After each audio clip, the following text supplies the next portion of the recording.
যে বন্ধুগণ, নওগাঁ এবং সান্তাহার এলাকার মাঝামাঝি একটি রাস্তা, তাল গাছ সমৃদ্ধ একটি রাস্তা। আপনারা দেখুন কত সুন্দর, এক সাইডে এক ধারে তাল গাছের সমারোহ। আসলে রাস্তাটি দেখতে অত্যন্ত সুন্দর। এই রাস্তাটি মেইন রোড থেকে ভেতর দিয়ে সান্তাহার স্টেশনে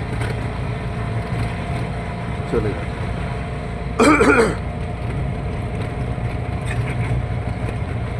দেখুন বন্ধুগণ, সান্তাহার স্টেশনের দিকে চলে যাচ্ছে রাস্তাটি। এখন দেখুন সান্তাহার স্টেশনের রেল গাড়ি সব দেখা যাচ্ছে।